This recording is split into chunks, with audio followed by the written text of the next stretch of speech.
Hello and welcome back to the Undercut Podcast. I'm one of your hosts, Jesse Billington, and I'm joined as always by the sanity to my madness, Ellie-May Taylor. And we've made the executive decision just to not have Timo this week. Ellie-May, how are you? I'm good, thank you. If I'm the sane one in this, then there's quite a problem in this world, isn't there? Well, it's me. We measure sanity respective to what we're sort of working with. Yes, there's just the two of us this week. We're not entirely certain where Timo is, possibly incarcerated, possibly international espionage, possibly something else entirely. We don't know. We're not sure if we want to know. We'll just find out in due course, I suppose. However, we are back, of course, to review all the action from this weekend's Miami Grand Prix, as well as take a look at some of the news that's come out from the world of Formula One in the past week. With that in mind, we'll launch straight into what the hell has happened. And the only real news bit that I've got, at least on my sort of notebook, is Mazepin has begun a high court bid to overturn sanctions against him or as a Russian athlete, which is, I think, interesting. I know he's tried this off in a few other countries with limited success. He's now trying it against British courts, which is going to be interesting. I think it'll be the exact same outcome, won't it? Just no. Yeah, it'll probably be a flat no. And equally, he's really got to ask the question, does anyone want him back in a major sport? No. So what's he fighting for? I don't know. He did to Paris-Dakar, but that was with like a Kamaz factory team. Kamaz, of course, being a Russian team because they make Kamaz trucks. So that wasn't too tricky for him to get into. And a bit of rallying, but it's not been high key stuff. And I can't see him appearing in Formula One or IndyCar, WEC, IMSA, anything along those lines. Not for a good long while. Especially if he does at all, it will be some time from now and a very different thing to single series. Yeah, I can't see who would pick him. And even if we had him back for entertainment purposes to, liven up a race, we've got other drivers that we can have for that. Yeah, Charles Leclerc has stepped up to that mantle these days. So, yeah, speaking of Charles Leclerc livening up on-track sessions, we'll sort of jump into our race review where we saw a jumbled-up qualifying caused by Charles Leclerc spinning in Q3, which meant that Max Verstappen was unable to put in a representative time on track that was a track that was fast improving as well. We had temperatures changing through the day, which meant the track was essentially rubbering in very fast. And yeah, he made a mistake in his early Q3 run, and that meant that his time that he'd set wasn't wholly representative. He was lining up to go for another sort of fast flyer when Charles Leclerc dropped it going through the sort of turn 2, 3, 4 bit, I think it is, wasn't it? And there's a drain on the inside, and it seems that he'd taken a very tight line, clipped that, and it disrupted the floor and the airflow, and he just lost it at that point. It was quite a high-speed thing, and he managed to lose a lot of the momentum by the time he hit the barrier, but even when he did, it was sort of diffuser and rear wing gone. So this begs the question, it was brought up by a lot of different media outlets across the weekend.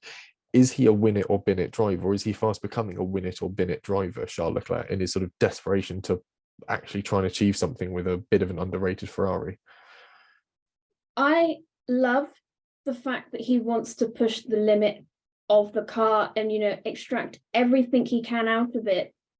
But it was kind of like how Martin Brundle was saying that I think definitely with the Ferrari that they've got currently, and it's then later on in the race he was saying how unpredictable it was. I think with the unpredictability he's got in that Ferrari, he needs to rein it down a bit, because, well, he was on for a good qualifying anyway. I think, yeah, I mean, was he going? I think he might have been going through a little bit later. Was it turns 4, 5? Because then at 6, then goes off. You got 6, 7, and 8, which has that huge runoff area. I think it might have been that bit, and obviously those bits are all sequenced. You get one corner wrong, that's it. You get the rest of them wrong. And I remember watching it with my hands in front of my face because I saw him, I think, go wide at 4.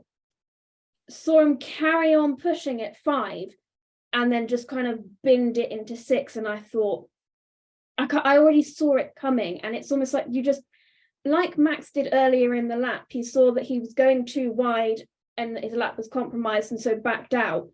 Charles needed to do the same because it ultimately led him crashing. They were trying the new floor, weren't they, as well? I think they had a new floor in this weekend. Yeah, I didn't get to catch much of the sort of preamble to the weekend, but I think Ferrari definitely had some sort of floor upgrade in. And yeah,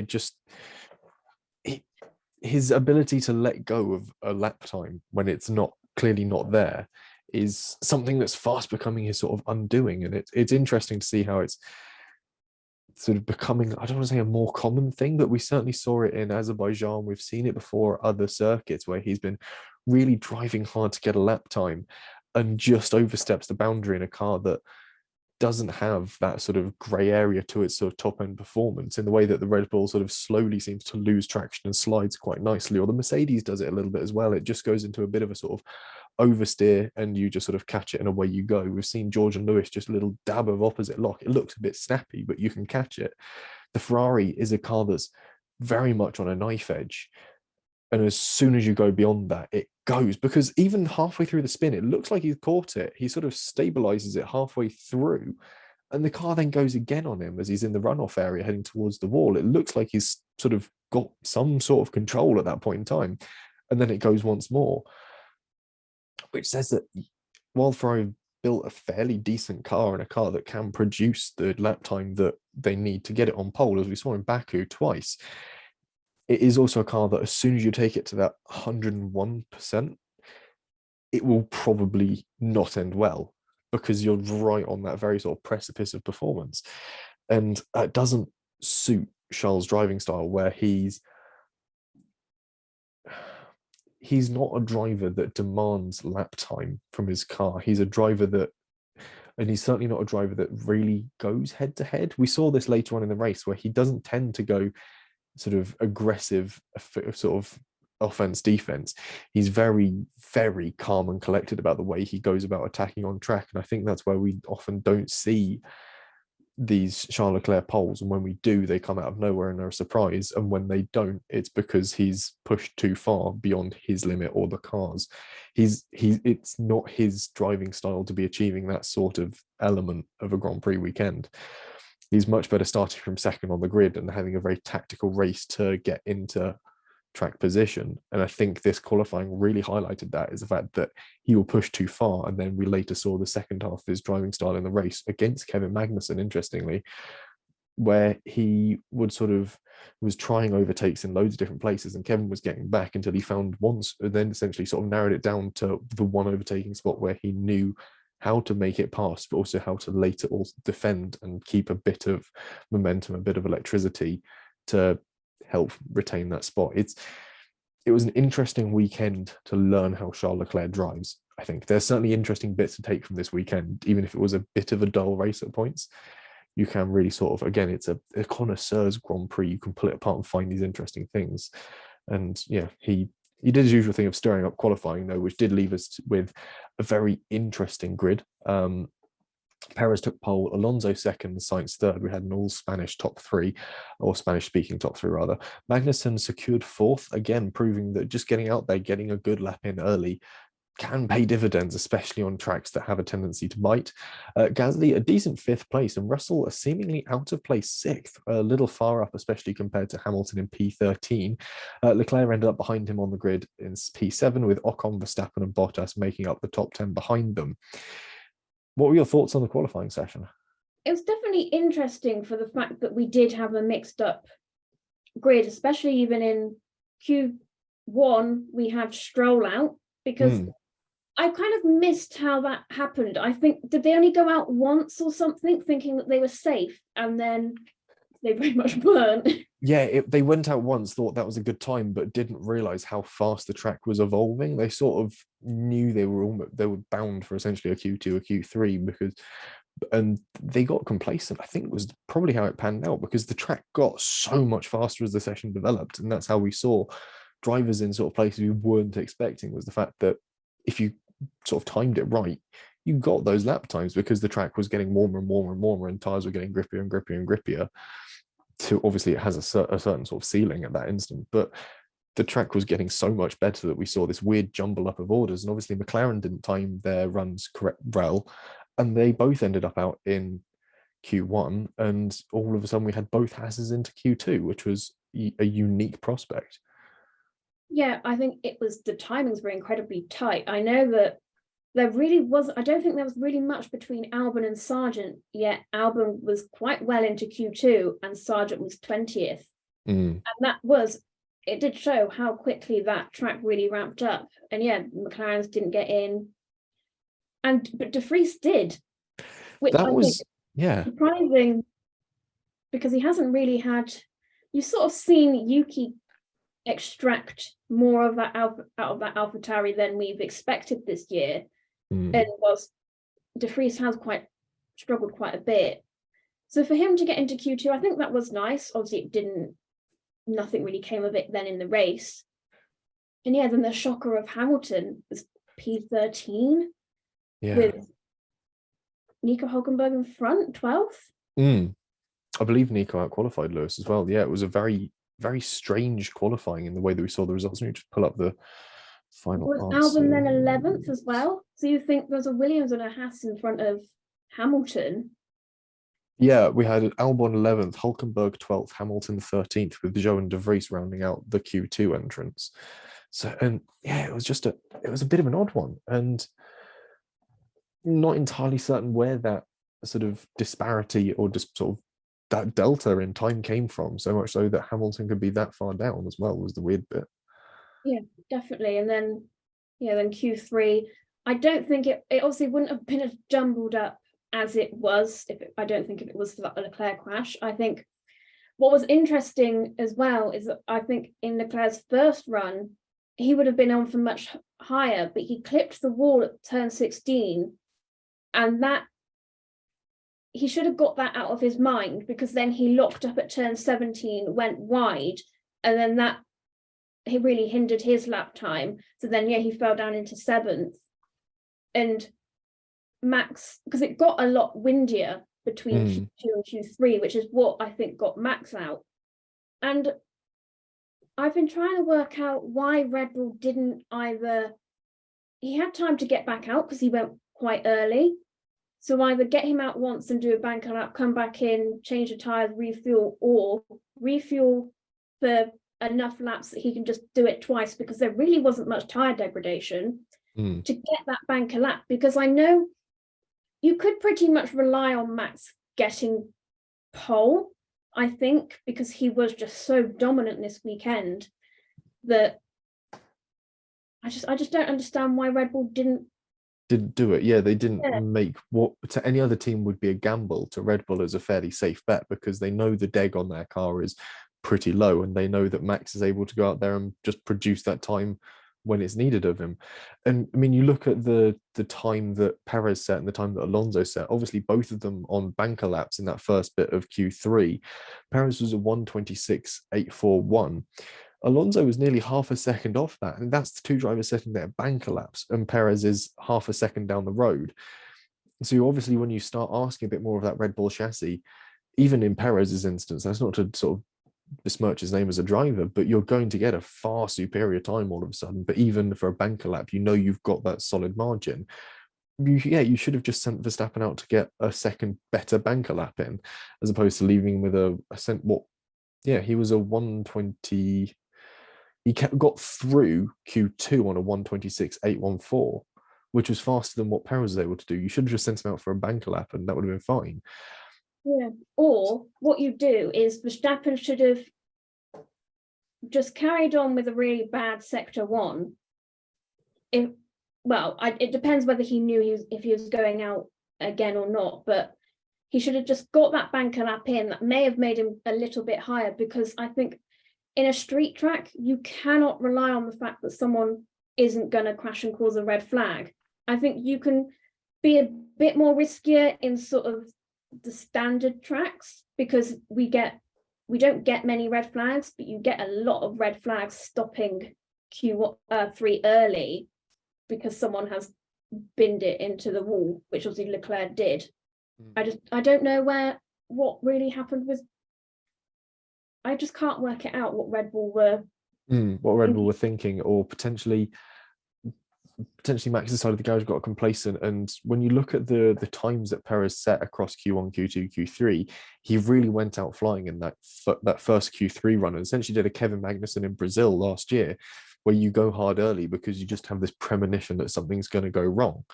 And he thinks, I'll just get a really good lap time in really early. If I need to, I can go out and set another one. You've got the car, you've got the driver to know that you can put them out and set another good one.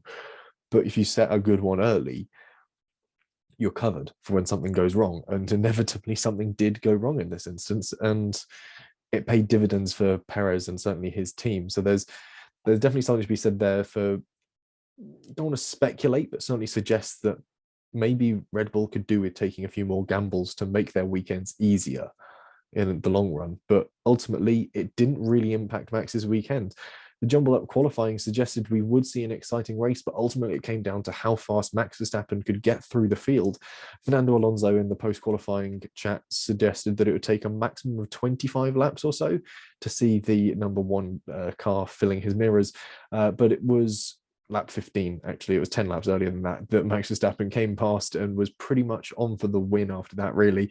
From there, it was just a question of strategy and how well Sergio would defend. Sergio put up a good fight. There was a few attacking moves from Max into the hairpin towards the end of the lap and again into turn one, but there was nothing that he could do. He was really chewing through his tyres quite a lot at that point, and Max had spent a long time in the middle of the race really, really sort of carrying his tyres, and it might have looked like he was flying past cars, but this is something I'll get onto later, certainly, is the fact that Max was flying past cars, but he was by no means at that point setting fastest laps. He was really sort of just gently cruising them through, which is quite interesting considering the amount of places he made up in that time.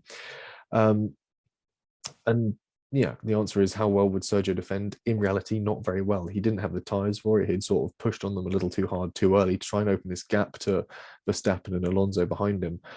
It didn't work out, and this all roots back to the tyres. And Pirelli brought some harder compounds to Miami than they had to Baku, but the result was still the same, a predictable one-stop strategy. And the issue is that this doesn't offer the chance for any racing nor the incentive to fight, because all it results is the need for an expensive pit stop time-wise. So what we get is what we saw last night, a load of cars essentially making way for Verstappen, because there's more to be lost fighting him and needing new tyres than there is in the slim chance of successfully holding back a two-time world champion in a car that is nearly a second a lap quicker on any circuit we've seen it on this season.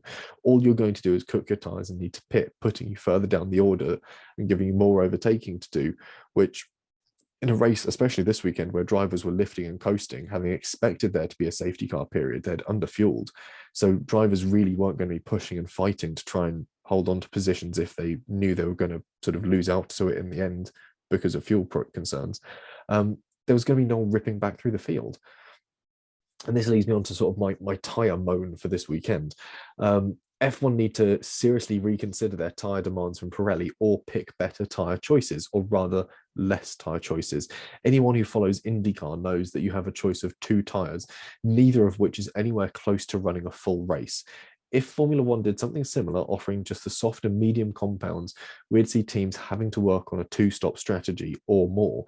This constantly shuffles the field and means that drivers are less likely to, or more likely to fight rather, because they know they'll be pitting shortly regardless.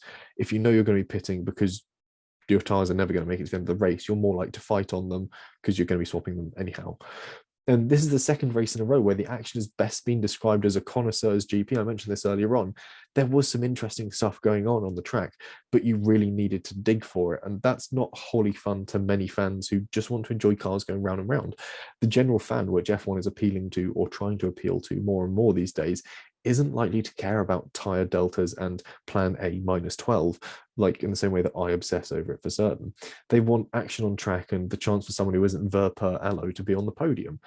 And I think this is, while we're getting more intriguing races from a very technical perspective, there is other fans besides me who want a race that's a bit more action-packed. And I can understand that. I wouldn't mind a race that's a bit more action-packed, but I love the fact that early on we had Fernando Alonso going, I think we're going to go plan A -12, and he pitted around lap 25.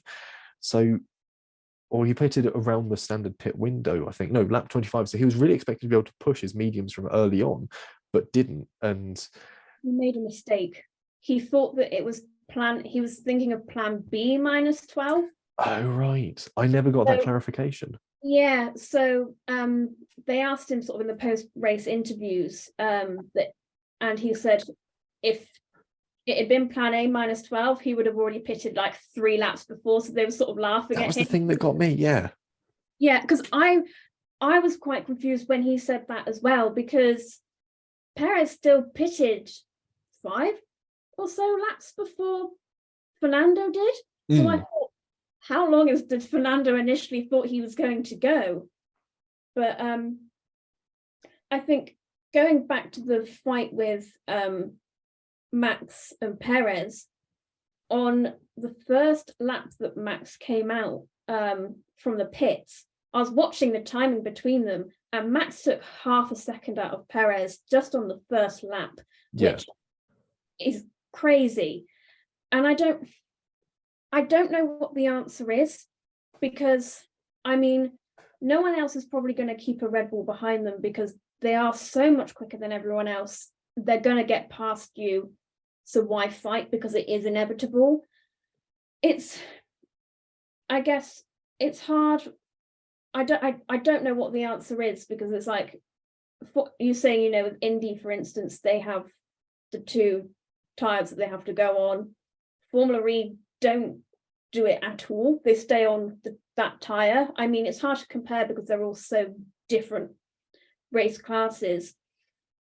And also last year, nobody wanted to go on that hard tyre. So I don't really know what's changed. Other than it now is suddenly working. What tyre compound did we have last year in Miami? I can't remember. See if I can find it. C2, C3, C4, yeah. So which is the same as what we had this year, C2, C3, C4, but obviously we've now got the C0 in there. Yeah, and I think even without that hard tyre, we were still coming out almost with the same race results. It's now just that Ferrari is the 4th fastest team and Aston Martin have risen drastically, and maybe Red Bull have even extended their lead. But I mean, it obviously turned out that going hard then medium was a much better strategy, because it worked, I'd say, probably for 85% of the drivers that did it. You don't need to just look at Max for that. It really worked with Hamilton, and to a lesser extent Stroll too, because he did make up a fair few places. It still was just out of the points. And in terms of, I guess, durability, those mediums really struggled on a full race load. It was much better to do it in your second stint. But even the people that started on the hard tyre, I think, unless you're Max Verstappen or maybe even Red Bull, because I think Adrian Newey has worked so well on the aerodynamics of that car that the car's really kind on its tyres, because Hamilton was stuck for ages behind someone, I can't think who it was, and both Stroll and Hulkenberg really dropped off before pitching onto the mediums. And it's hard, because you can't say what to Pirelli, well, let's change the tyres, let's make them less durable, because we had that sort of around 2020 and we were all moaning about the complete opposite, and that the drivers weren't racing because they were managing their tyres because they had such high degradation. So it's kind of like, well, where do you go? And I guess what fueled that even more was also the fact that then strategists put less fuel in the car because they were banking on a safety car coming in, and it didn't. What tyres did let me see if I can find it. Here we go, found it.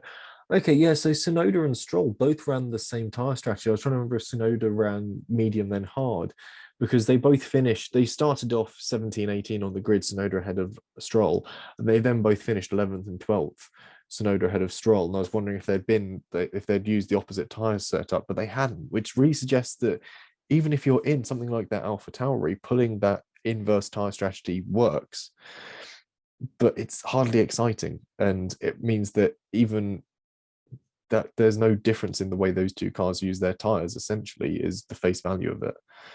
And weirdly as well, Ocon went for the same strategy, but stayed in the exact same position. So it didn't really work out for him. But is that could that be more down to the way the Alpine uses its tyres? The fact that it needs to sort of work its tyres a bit more, and that it doesn't want to work its tyres, which is why it sort of couldn't get the most from those hards, and it spent a lot of time dropping back. Maybe. I don't know, because then obviously Gasly he did what most people did and did the medium hard, and he fell back. So yeah, it's hard to say really. Because Ocon didn't actually do too bad. Looking back at his race trace, he was up to P3 on lap 21 running that sort of hard tyre. It was enough to make it work. Yeah, he was P3 for a good few laps, actually, and then started to drop back as the tyre faded away, and then he goes in for the pit stop at around lap 39, 40. But even after that, he's able to make the mediums work and sort of pick his way back into the points, at which point Pierre Gasly's hards are just starting to drop off and the two actually sort of run into each other at P8 and P9. But yeah, I still feel it's quite early to try and figure out how each team and each car is working its tyres and getting the most from each compound, because we've not seen a standardized enough array of races to be able to figure it out. We've had a lot of weird street circuits which often chew through their tyres. Baku had resurfaced sections. The entirety of Miami was resurfaced. Obviously, Albert Park is a bit different in that regard. Saudi Arabia was resurfaced as well before going there this year. So all of them are going to be impacting tyres differently. All of them are very different in nature. So the cars are going to be looking to develop time from their tyres differently. So it's tricky to really say who's getting what from their tyres best. And the by and large of it is that I genuinely feel that we're not getting the best possible racing tyres from Pirelli, because no one wants to race on them because they just overheat and overcook themselves and grain up too quickly. And I also think that the interesting point is Günther Steiner said it about Baku, and you really saw it here as well, is that when you use that hard tyre, you have no warning that it's going to drop off. It just suddenly plummets. Yeah, and I mean, saw with Hulkenberg and sort of Stroll, less so Max, I guess because he wasn't in dirty air. I really don't know. I mean, you look at the way that some of the drivers sort of position traces through the race go. They're doing fine, then they start to lose places, and then they go into pit, and that's obviously where the hard obviously is doing well, nothing. And it's that sort of similar to the Ferrari, the way that it just drives. It's a very much a knife edge thing. If you've got everything, nothing, and yeah, it's just not a good tire. I think that's where so much of this sort of stems from, is the fact that it is not a good tire, and none of the Pirelli range seem to be. And we've been saying this since Pirelli really stepped up their game, since we had that sort of British Grand Prix where nearly every car suffered a puncture quite a few years back now, and we were like, oh, make the tyres a bit less poppy. And since then, the tyres have been absolutely horrible. And if you look at what Michelin is able to achieve with their tyres for endurance racing, they're a far better tyre, better designed to deal with even higher loads going through them. The speeds aren't quite as high, but the cars weigh a lot more, and you've got a more resilient tyre, a tyre that is, by all accounts, a lot better to drive on. Why can't they come back to Formula One, please, Michelin? Do you think what didn't help as well is that we didn't have very many other driving series going around Miami as well? I think you only have the Porsche. Was it Porsche? Yeah, we had Porsche Super Cup there. Yeah, but then I think they wouldn't have been on. I don't know what tyres they are on, but if it isn't a Pirelli tyre, it ends up hampering the track rather than rubbing the sort of rubber in. What tyres do they use? I don't know. It's a very good question. So that was the other problem we had as well. That track was so fresh that people were kind of scared to go offline because it was slippy. I don't think it would have been Porsche Super Cup. It would have been something, but it wasn't their 2023 season, because that doesn't start till Imola. Oh. So whatever series it was definitely like Porsche GT cars, but yeah, because as they were going round, there was the truck with Charles Leclerc's car on it. That one's one that's easily blown out of proportion. That was they were all just simply doing a formation lap. They were driving their way around to the grid, so they're all going slowly. They're aware there's going to be other vehicles on circuit, people on circuit. I think that's they were going around essentially on double yellows. You're expecting it to be a bit like that. I think that's on the face of it, it's one of those things you go, what the hell are they doing straight off the back of Baku? But in reality, that was fine. The real straight off the back of Baku is the fact that Lando Norris came into pit and there was just someone walking across pit entry. Again, nonchalantly as well. Yeah, not entirely certain what role they were. They seem to have some sort of tabard on. It's all becoming a bit farcical and a bit of a joke. And I was having this discussion with a friend of the podcast, Jacob. It's the case of, are we growing a bit tired of Formula One? The fact that it's just not as good as it could be. I don't know. In terms of the racing, I mean, look how long we had. It's just a different dominance, isn't it? Look how long we had Mercedes dominance for. Before that, look how much we had Red Bull dominance. It's, in terms of the racing, I think it's almost very much the same. I think it's just that the wider issues around it, or that the FIA are focusing on things that are kind of like, why are you focusing on that? Please focus on this. And then not. And they are trying to create, I mean, strong, sort of better racing, more fun racing. That's obviously what they did with the regulation change. I think they just forgot that Adrian Newey exists. Yeah. Because if you didn't have Red Bull, everyone else is quite tightly packed. So. Yeah, I mean, if you take away Red Bull from the fact of the matter, you redistribute the points that are available, I think you'd have a slightly more interesting race series, certainly at this point in time. And that, yeah, Red Bull are now on double the points of their next rival in the championship, Aston Martin, behind them. They're a little over double, actually. So it's, yeah, I think we just sort of underestimated quite how quickly Red Bull would be able to develop their way ahead of things. And equally, it doesn't help that Mercedes essentially dropped the ball. We were relying on Mercedes to be able to build a competitive car, and they haven't. And for Ferrari, and that they were well, they started off last season maybe the quickest, and certainly in qualifying, and obviously they were leading the championship. And then I guess you still, Red Bull had their reliability issues at the start, but they were up there with Red Bull, and now suddenly they're the fourth fastest team, and it's kind of like, what happened? I know obviously a lot of people have left Ferrari, but still, it's kind of like, where are you? Yeah, there's been this sort of drop back from the two teams that previously have always been closest to Red Bull, and Red Bull have also made this big step forward, which has sort of exaggerated the gulf between. And as a result, you've got Red Bull, and then you've got literally three other teams scrapping out for that third step on the podium every weekend.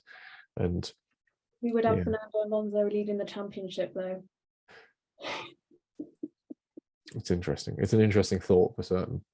I still think it's, we're into our fifth race. It's, Red Bull are dominant now, but I think don't forget about Fernando Alonso.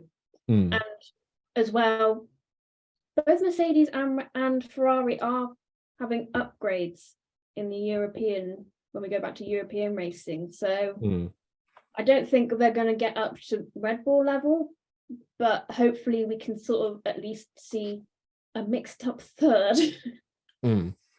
There's a chance for them to start possibly competing with Perez, at least on track, which is going to force Red Bull to play their hands differently. I don't think they've got a car or driver setup that's competitive enough to get close to Verstappen, but certainly I reckon that, again, it feels mean to say that they're going to be able to get close to Perez, but ultimately the results he's put on paper this season, while great, still suggest that potentially another team, if they were able to just develop their car a bit more, could be able to get a driver closer to him. And all of a sudden Red Bull are going to have to play a slightly different game. So the season's still very much play for. We are barely over a fifth of the way into it. We're somewhere like 22% of the way into this. Like, there is a long way still to go. So it's early to be disappointed. But yeah, I think our expectations are on the back foot at this point. We're sort of like, surprise me, go on every weekend. We're like, just do something interesting, maybe. And we'll have to wait and see. We haven't had a wet race yet, so I think Imola could be the one to change this. Imola could be the one to rekindle a bit of joy. Monaco will be exciting because it's Monaco, and it's got the pomp and ceremony that Miami wishes it has, but just frankly doesn't. So we'll have two. Fernando Alonso win, yeah. Fernando Alonso said that he'll keep Max Verstappen behind him in Monaco. So he did, and I genuinely believe that. I've still got it written onto our big spreadsheet that I think Alonso will win in Monaco and Sainz will win in Spain. I think Timo said Sainz will win in Spain or something, but yeah, I reckon that it's coming. And yeah, we've got 2 race weekends coming up that are vastly different to anything else. One offers the chance of rain, one offers the chance of possibly a very different winner because simply of the nature of Monaco. And it'll be good to see what happens from there, I think. But yeah, that's pretty much sums up, I think, our thoughts and most of the action on track. Obviously, we've already mentioned Charles Leclerc battling with Kevin Magnussen at one point, the Ferrari customer team at the Haas against the Ferrari sort of factory team. Interesting. Again, Magnussen's one of those drivers to really get his elbows out, and it's great to see him if he ends up in a position where he can. And I think it's a bit different to Brazil last year, where he knew he was going to basically get past early on in that sprint. There was no point in him really fighting. But here he sort of, the Haas is a bit better and they know that they can fight a bit more with it. And it seems to have paid off. So it was great to see him fighting around a bit. And equally, the Alpines made some great progress through the field or held on to their respective positions well equally. But I know the rest of the drivers we'll get onto with our winners and spinners. And Timo, in his absence, has supplied us with a winner. George Russell, P4 in a difficult weekend for Merck is excellent. So, yeah, I mean, it's fair enough. Yeah, he did. It wasn't a bad drive from George. And again, he got himself in the right place for qualifying and was able to capitalize on that as the race went by. I think that's the fairest way to justify what he's put there. He's also put a second note, which is plus EMT for almost a full clean sweep in predictions, which we'll certainly get to. We'll get to our predictions in due course. But Ellie-May, your winner, please. I have 3, which is a bit greedy, I know. My first being, obviously, Sir Jackie Stewart. Rightly so. For those that don't obviously have British Sky Sports, Martin Brundle was doing his infamous grid walks when he reached sort of a security section that he wasn't allowed to pass, and Roger Federer was in that sort of high, sort of, I guess, VIP area. Yeah. And he was shouting at Roger to get an interview, and Jackie just went under the security rope, fought off the security guards like, "Do you not know who I am?" And he got Roger Federer over, and I thought, what an incredible man. I love him so much. He's in his 80s, bless him, but he's still got that fight. He's lovely. He's still got that dog in him. He's still got this passion for motorsport, for racing and stuff. I've seen him at Goodwood doing sort of grid walks and talks and sort of presentations and pieces to camera. And there's this real glint in his eye that he's still engaged with racing and everything that goes with it. He absolutely loves it. And he's not at F1 to be seen to be a sort of influencer or a poser. He's there to enjoy racing and motorsport, something he's loved and been a sort of advocate for donkey's years. But then also to see F1 lose its way so much that all of a sudden you have security lay their hands on Jackie Stewart. Like, oh, come on, guys. Crazy. Yeah. It's Jackie Stewart. Yeah. A man that is there because he is a 3-time world champion himself and he loves the racing. Yeah, he is the fabric of the sport. And you're going, I'm sorry, fabric of the sport, national hero, one of the all-time greats. Please stand behind the little velvet rope. Yes. No, I'm not going to do that. I'm going to go speak to my little tennis friend. My best Jackie Stewart impression. Going into actual current F1 drivers as winners. Yes. My first one is Hamilton, because although he struggled in qualifying, his race came good in the end. Obviously, at the start, he said that he thought it really wasn't going to work out because he started on the hard and then went medium. But it really excelled for him because he ended up being 13th to 6th and ahead of Charles Leclerc. And I think that just kind of proves that the Mercedes is faster than that Ferrari. There's certainly something in it, that Mercedes.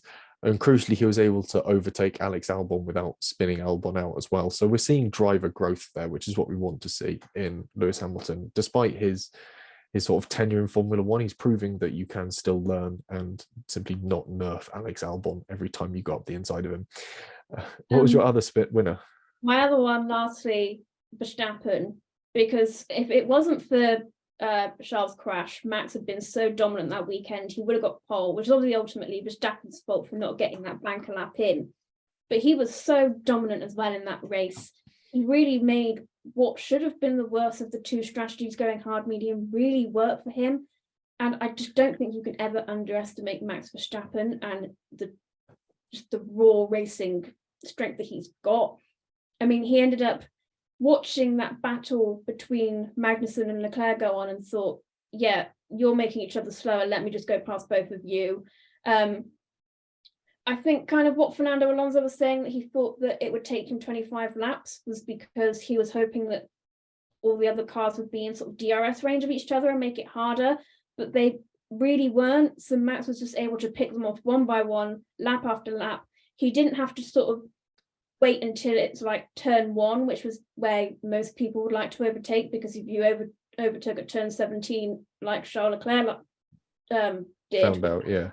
You just get DRS back past going along the start finish, yeah. And so he could he would overtake at turns 11, 17, 1, wherever there was DRS. He's just like, yeah, bye. He made some definitely interesting passes through the race, and I think it speaks two things. Is one, the fact that he made that strategy work, and the fact that he was able to extract so much from those tires in that circumstance. It really solidifies his ability as a driver to make a strategy work and demand the best from it. It makes me wonder quite how far ahead he would have been if he had done that strategy from pole, quite how far he could have just simply extended on those hards, swap for mediums, then blast off at the end when he's on low fuel load, lightweight, and really gone for it. I think the gap he would have been able to pull out against even Perez would have been phenomenal. Like it beggars belief, really. But equally, yeah, when you say like the double overtake on Charles and Magnussen, it shows that he's not a driver that just uses the might of his car to get past. He's sitting there, he's watching, he's figuring out what the cars ahead of him are doing and where's the best place to logically get past them. Because he knows that if he gets them into turn 1 while they're battling, they're both going to have compromise lines on the exit. So he's not going to have to worry about any of them catching him in the back section or even getting close towards the next DRS point. It's a very methodical, very thought out sort of approach. And it shows in the way he drives. He is like an all-round package. He is not just a sort of ruthlessly fast driver. He is a sort of statistician, or not a statistician. Strategist is the word I was thinking of. He's sort of a strategist. He can think his way through things more than simply just using the sort of might of his own car to get through. It's easy to gloss over him when he has these very dominant races, but he's dominant for a reason, and it's because he's sort of thought and approached the race quite well. And I think equally as well, he probably used a lot more fuel at the start, overtaking all the other drivers, and almost must have had, I think, kind of has the same mindset of Fernando Alonso in that he's planning, because then I don't know how he was doing it, but he was lifting, then later on in the race, he was lifting and coasting more than Perez, but getting quicker laps out of it. And it's like, how do you do that? Yeah, how are you able to extract more lap time doing what should in theory be a slower way of deploying power and getting around the circuit, lifting and coasting, or potentially carrying different momentum through the corners and running a slightly different line towards the end of the race when the track's more rubbered in? There's something genuinely quite magical about what he's been able to achieve this weekend. And that's why I said this is, on the face of it, a dull GP, but as you really start to pick away at it and look at all the little elements and layers to it, it's quite clever. It's like one of those overproduced gin and tonics. On the face of it, it tastes like a gin and tonic, but if you genuinely sort of go, you notice all the sort of botanicals that go into it and make it actually quite interesting and quite enjoyable. But yeah. Who was your winner, Jesse? Alpine for me. This was the race weekend that they certainly needed, and especially off the back of 2 pointless race weekends, obviously Australia and Azerbaijan. It feels weird to say 2, given the amount of time that's elapsed, especially since Australia. But yeah, the fact they've been able to come back, rework the car a little bit, refocus and get something from the team, especially with, I want to say, Laurent Rossi really getting up there sort of or is it their sporting director or something at Alpine, really getting up their spout about sort of not being competitive, having a bad attitude. So the team being able to walk away from this race weekend with a handful of points and enough to tie them with McLaren in the standings shows that they're a team that's fighting back and really looking at things. And around a circuit that isn't supposed to be sort of great, we're able to walk away with a good result. Trying to think where have I said that people have come home with. So obviously, yeah, Ocon and Gasly, it's not a huge points haul, but 6 points is not too shabby. I mean, it's the same amount of points that Charles earned on his own, so it's not terrible. I was kind of, I don't know, I'm in two minds about Alpine. Obviously, they did well, they both got in the points, but Gasly was obviously fourth for the start, sort of after the first lap. So it kind of, I don't know, I almost felt a bit disappointed that he then fell back. But you've got to look at the cars that they finished behind, both Red Bulls, one Aston Martin, both Mercedes and both Ferraris. So yeah, I don't know. I just thought they may be able to, it was just a bit too much hope that I thought they may be able to fight off the Mercedes, but they couldn't. I would have hoped, not necessarily the Mercedes, but possibly one of the Ferraris. If there'd been a pit stop strategy where so one of them ended up ahead of a Ferrari, I would have hoped they might have been able to keep them back. But again, when you look at essentially, if you were to sort of shake everything back out into its standardized order, Red Bulls, an Aston Martin, a Mercedes, a Ferrari, Mercedes, Ferrari, and then it's the case of what next. And Alpine were able to be that what next, which I think is what they've needed, certainly, to sort of show, no, we're back on the right track. We've figured out the developments we need to focus on with this car, how to make it work. And they've come away finally from a race weekend where not only have they got great data, but they've got a great result to back it up. And I think that's moving forwards is going to be something to hold on to as promising. I hope we'll see a sort of similar repeat of that going into Imola. And again, I think maybe in Imola, they might be able to challenge possibly the Ferraris and the Mercedes a bit more. Where do you think Alpine's strength is? Because obviously last year it was like their straight line speed, wasn't it? Whilst this year, I don't know, I just feel like they don't have that straight line speed really anymore. I don't know. If you've ever played like a racing game on console, I think the Alpine is very much the neutral car. It has no strengths in any particular area. It is completely normal across the board. It has no deficits. It has no sort of great extra areas. It's not really good in a straight line. It's not super slippery. It's not really good handling, not really good in low speed sectors or high speed sectors. It's just across the board simple. I think that's sort of what we're working with at the moment. And hopefully off the back of this weekend, the circuit that's got a bit of a high speed sector, it's got a bit of a low speed sector, they'll have been able to figure out what bits they can really work on and either develop their good bits so they know where they can push harder in race weekends, or know which bits they need to work harder on to get them more akin to their slightly stronger sections. If they came out of it and said, yeah, we were really great through the chicane and the exit onto that long back straight, we'll go, okay, so we know we've got that low speed agility, but we need to then obviously look at the high speed, those sort of sweeping opening corners. We need to figure out how to make the car feel more stable, how to find a way of bleeding out a bit more of the floor. And then they've got something to work with. So I think beyond simply saying, yes, they got 6 points, well done, Alpine, that's more than you've got in the past two races, there's a sort of broader scope to what they've been able to achieve with this weekend, certainly. Yeah, I agree. I think as well, their main disadvantage last year again was the reliability. So I guess you've got to work on that first and foremost before working then on anything else.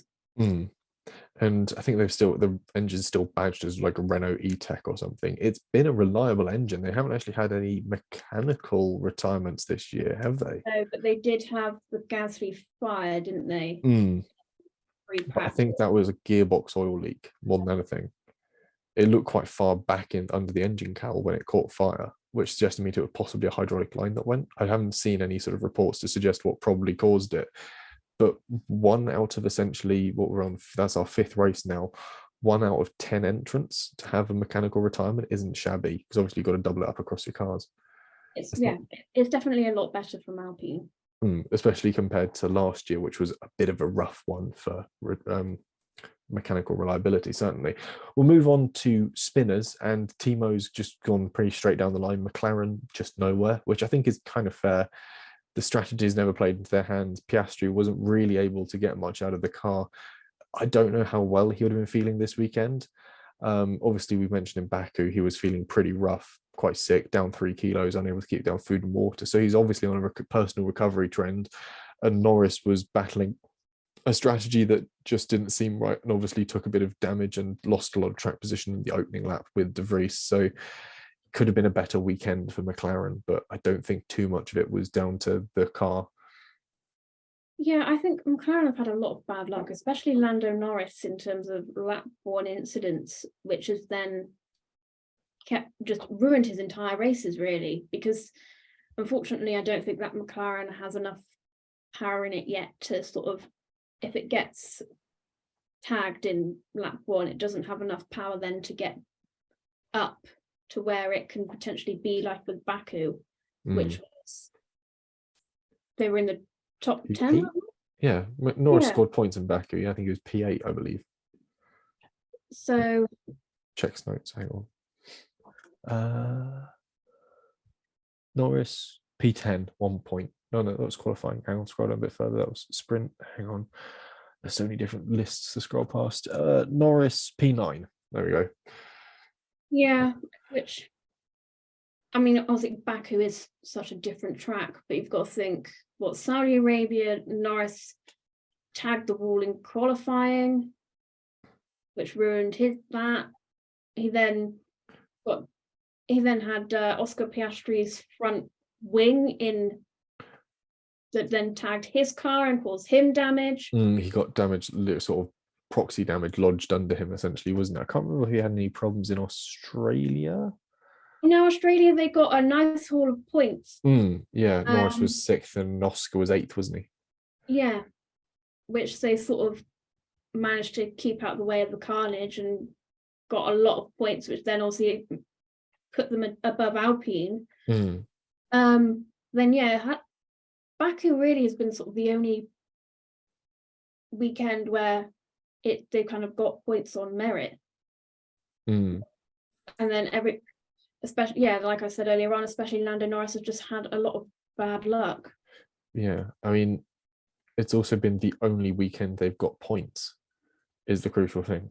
I think, yeah, Bahrain, no points. Obviously, you had Piastri retirement and Norris was way down. He was the last of finishers, P17, wasn't he? And then you've got Saudi, like you said, obviously Norris carrying damage from collecting Piastri's front wing. So you had Norris 17th, Piastri 15th, I want to say, and a long way off the pace.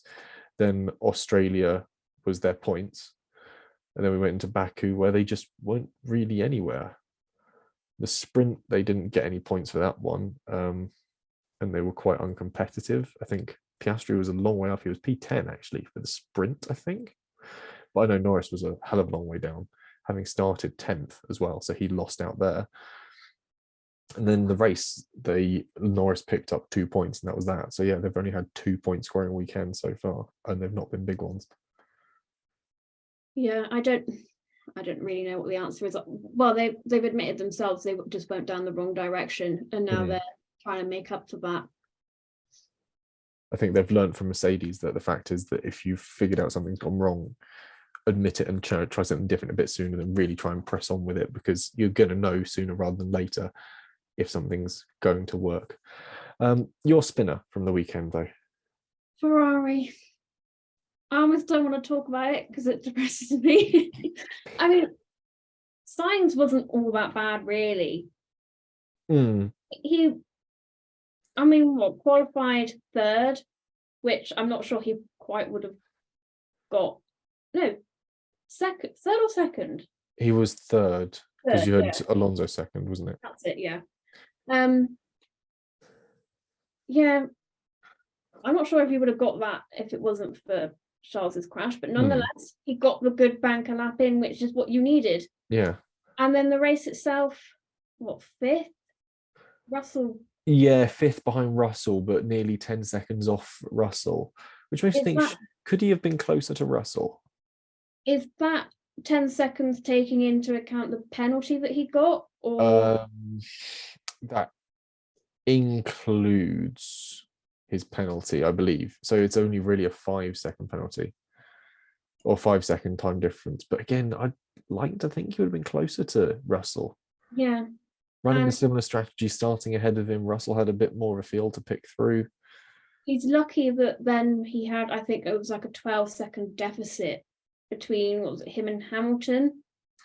Yeah, there was like about 11, I think, or something like that back towards Hamilton. Yeah. Yeah, and then obviously Charles was just 2 crashes in one weekend. He then spent forever behind Magnussen, just not really learning from the fact that whenever you overtake around turn 17, Magnussen is just going to get it back around turn 1. And it just took him forever to figure it out.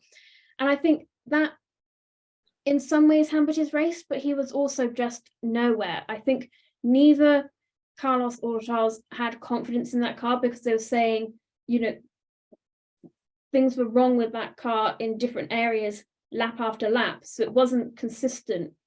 But even though Carlos didn't have that bad a race, he still got a penalty. And it's like, can we just have a clear race from both of them, please? Yeah, one race weekend where neither of them have penalties, mechanical issues. They've not spun out, they've not been spun out, they've not ended up in a strange position on the grid due to taking new power units, something which they've now increased the cap for since Charles took those power unit bits and took his penalty for it.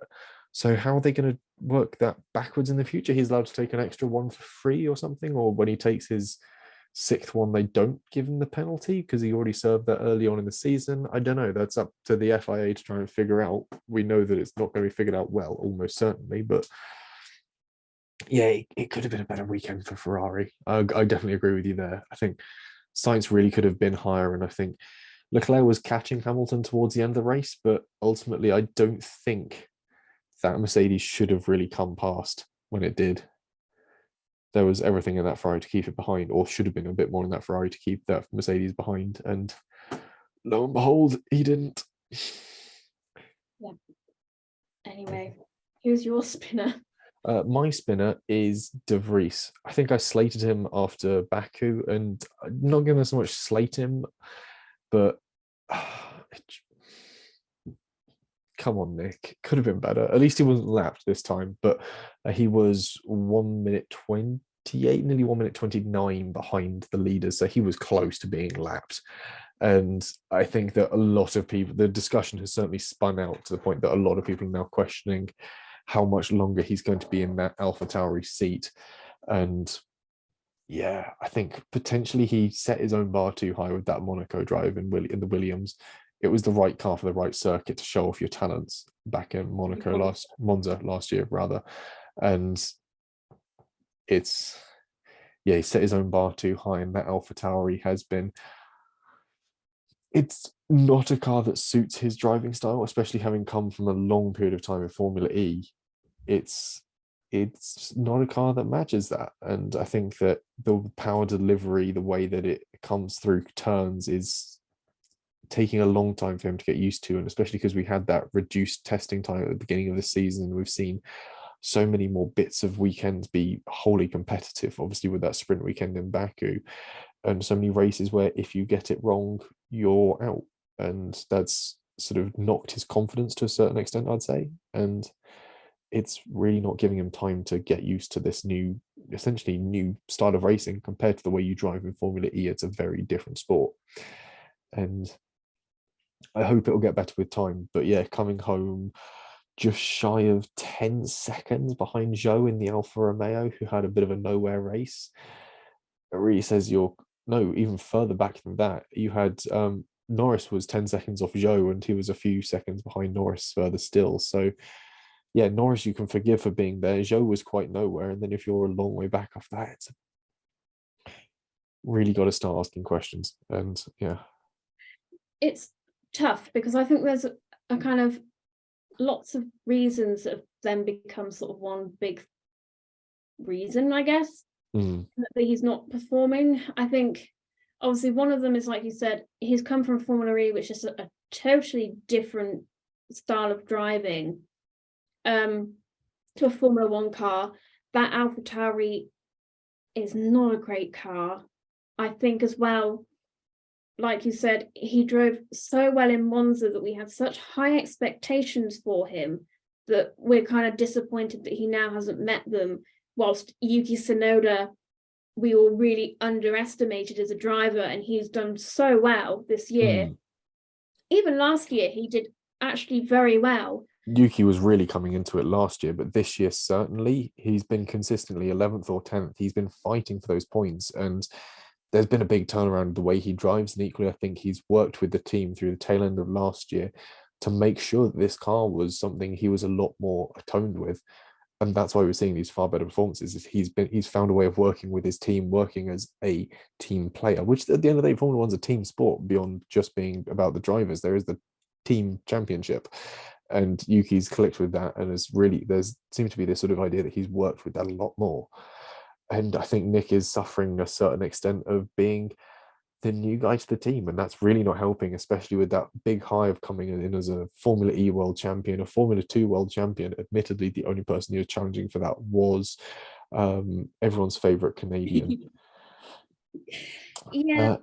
I think I don't want to make my decision up on De Vries too early, because we've had a lot of street circuits as well. I'd like to see him on other style of circuits.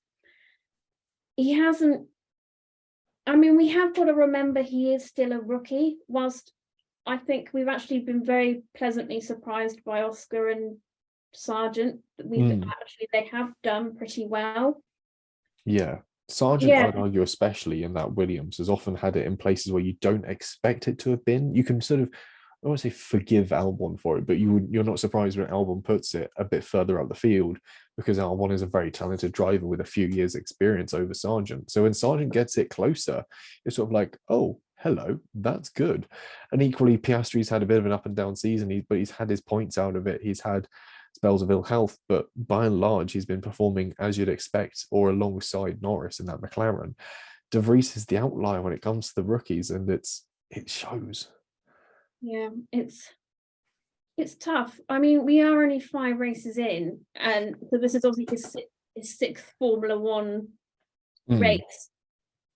You've got to look at how, I mean, even if you look at Yuki, and when he came into the sport, he was making mistakes, crashing. It went through a big phase of crashing. Points on debut for Yuki, battling off Bottas for points on his opening race. I think it was Bottas he was against.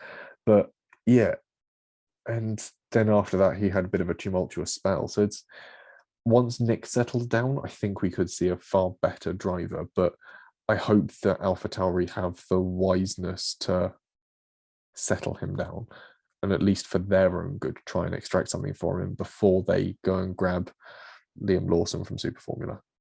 Yeah, I think give him the season at least to get to grips with the car before you make any sort of rash decisions.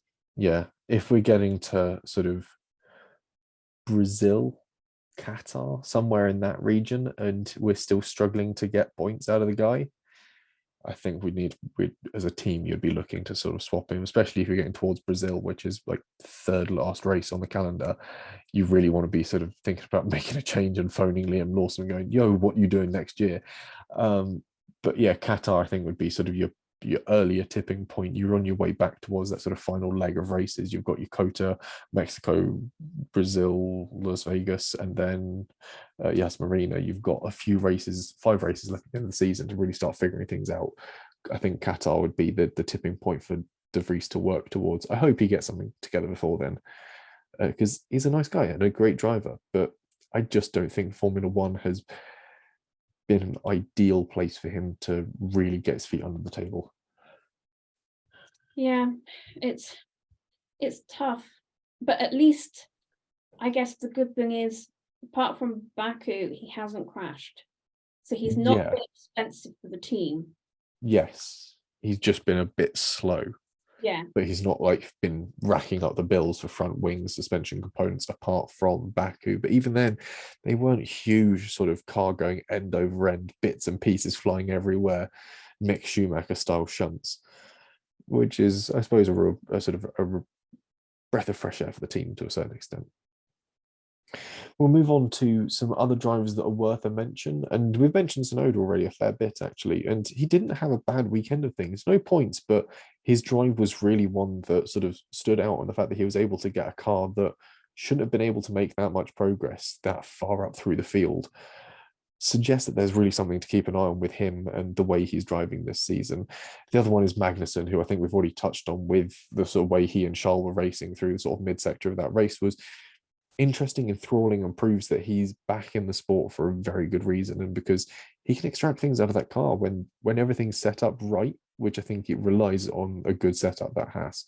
He can get things done with it, and that's refreshing to see. It's nice to see a driver able to achieve with the machinery they're provided, and when you get that cohesion in the team is nice. So yeah, anyone else from your side that you want to sort of chuck in? I don't think so. Maybe I would stretch that maybe to Haas in general. I mean, Hulkenberg didn't get into the points, but it wasn't really bad from either driver, really.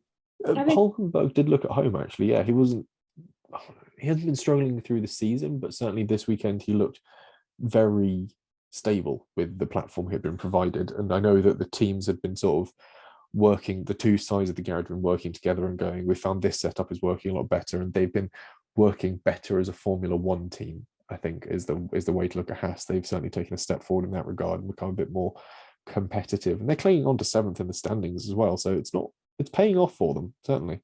It's nice to kind of see for Haas that they have, I think, two very good drivers that they can rely on. I guess my other point would be in a funnier one. Did you see Fernando Alonso let his intrusive thoughts win? And sniffing the flowers.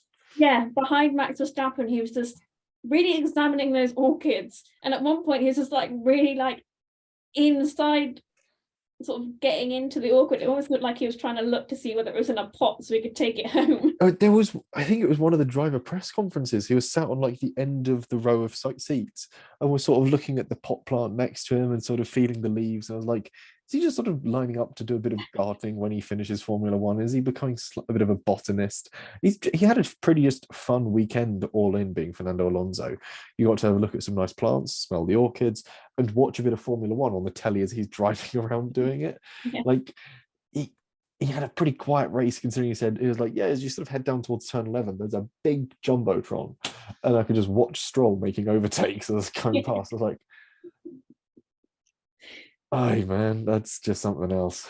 Maybe he is a keen gardener, and that is what has now chilled Fernando Alonso out. He's found his zen, and that's why he's a better person to work with and more of a team player. Is he goes home and tends to a little bonsai tree or something. Who knows? We'll perhaps try. We'll try, if we ever get the chance to go to a Grand Prix, we'll corner him and say, couldn't help but noticing in Miami you were really taken by the plants. Is it something, you're a plant guy? You're a plant dad? Is that... Anyway, we'll move on from Fernando Alonso and his plants to Constructors Countdown. And this week there's been no change in the constructor standings at all. Like, no places exchanged whatsoever. Fantastic.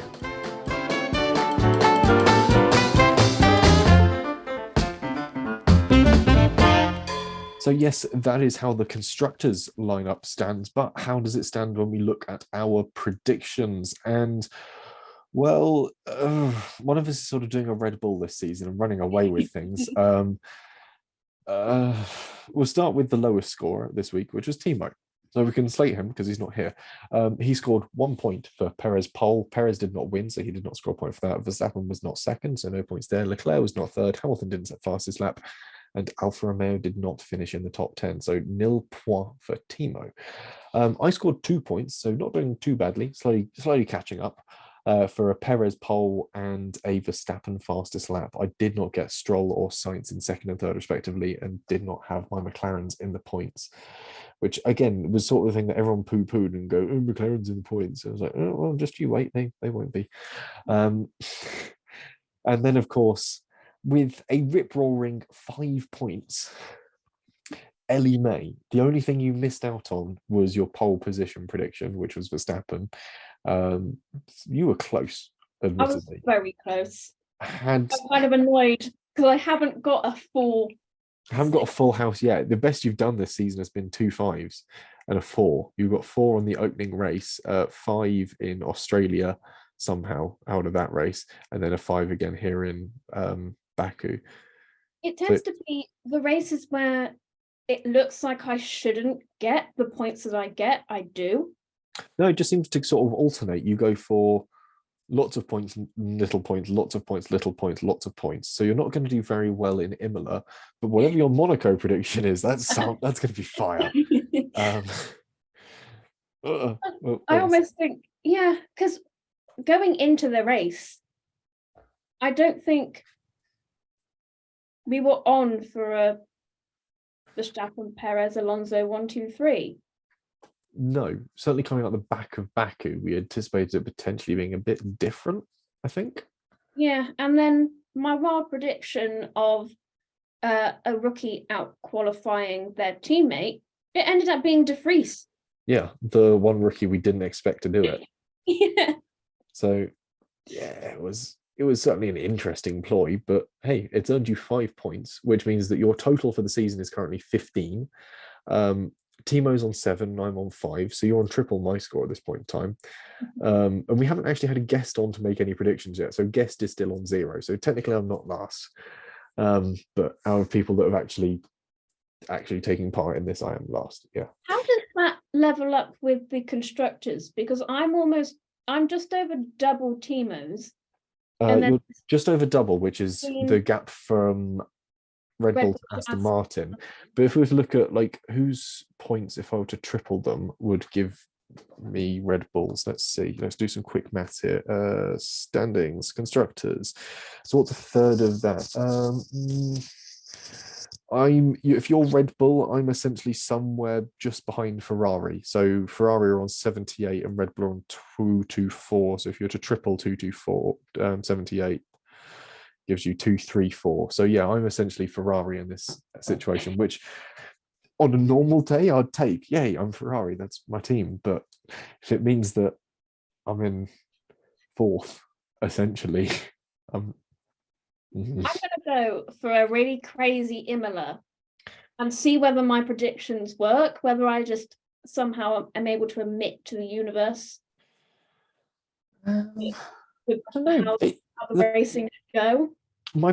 You've got to stick with the pattern. It seems to be the good week for points, bad week for points, good week for points, bad week for points. So whatever you say for Imola isn't really going to pay off. Okay, I'll go wild for Monaco then.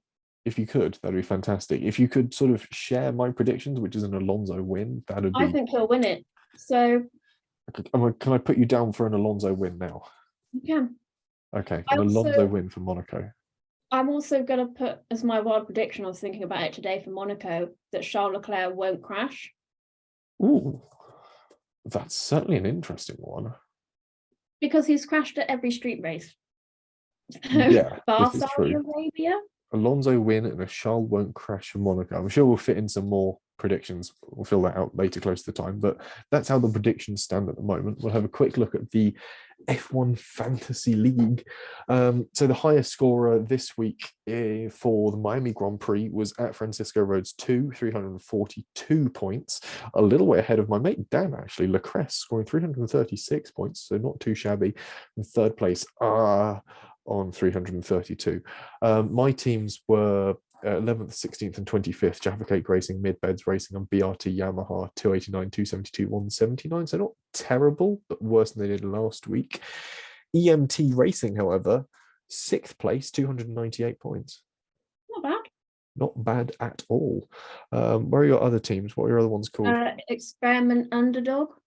Experiment Underdog, the bottom of the league, 49 points, worst scorer. And the other one is Daddy's Cash, isn't it? That was a podcast one. Is that the podcast one? What was You've only got 2, haven't you? I've only got 2. Yeah. So Experiment Underdog, 49 points this weekend, unfortunately. And then the podcast ones, which is, oh, I've got to scroll a long way down till I spot one of them. Yeah, Daddy's Cash, 186. My Neck, Mike Crack, 174. And Please Subscribe, 61. So not great being the. It's mad that Daddy's Cash outscored Mike Neck, Mike Crack. I'm not entirely certain how we pulled that one off. Who have we got for Daddy's Cash? Verstappen, Stroll, Sargent, Norris, Zhou with Williams and Aston Martin. So what went wrong then for Mike Neck, Mike Crack? Hulkenberg, Sainz, De Vries, Alonso, Bottas, Aston Martin, Ferrari. Oh. Could have been better there. Anyway, the overall standings, though, means we've actually seen a swap at the top of the leaderboard. Takes the lead with 1,633 points, with at Francisco Rhodes in second, 1627, and Alex H9V2 1625 points. The highest of any of us on the podcast is EMT Racing, up one place. You've just overtaken my mid-beds racing. Wow. 1,349 points, plays 1,345. Although Jaffa Cake Racing is still in it in 11th with 1,211. I think I've got De Vries in my team. Oh, well, EMT Racing. Yeah, and Bottas, I think. You have Aston Martin and Red Bull, so that's always a pretty good earner there. Verstappen and Alonso, again, pretty solid earners. Then you've got Bottas, Hulkenberg, and De Vries. I don't want to change one of them, but I feel like, I've got plenty of money too. You've got 13.8 mil left to spend in that team. You could probably get in an Alpine instead of a Bottas, or certainly than a De Vries. Yeah, I'm thinking about kicking out De Vries. Certainly something to look forward to as we move towards the first of two Italian Grand Prix this year, the Formula One Gran Premio del Made in Italy delle Emilia-Romagna 2023. You've got 11 days, 17 hours and 33 minutes at time of recording to get your team straight for that. So we'll wait and see what happens then. In the meantime, though, that is all we've got time for on this week's podcast. Timo, if he's ever released from prison or back from international espionage or wherever he is, can be found on Is It Fast, On the Curbs, the Nitro RX podcast, Paddock Sorority, and Instagram. Ellie-May, where can you be found? I can be found co-running the Instagram account and the TikTok account for this podcast. Excellent. And if you want more of me in the meantime, you can find me across Instagram and Twitter as @JesseOnCars. You can also find the podcast on Twitter, and you can also find me on writing for Classic Car Weekly, where I've got all sorts of interesting things coming up through this month and certainly the start of June as well. It's a busy old time, both podcast-wise and CCW-wise, and I'm still hoping to try and get back on that YouTube horse and make some video content for you all there, but again, I've got a triple header of podcasts to record. That could be a busy time. Until then, thank you very much for listening, and we'll be back with a preview for the Emilia-Romagna Grand Prix. I was about to say the San Marino Grand Prix, but it's not called San Marino anymore, is it? It's just Imola, isn't it? It's Imola. We'll be back for Imola. Thank you very much.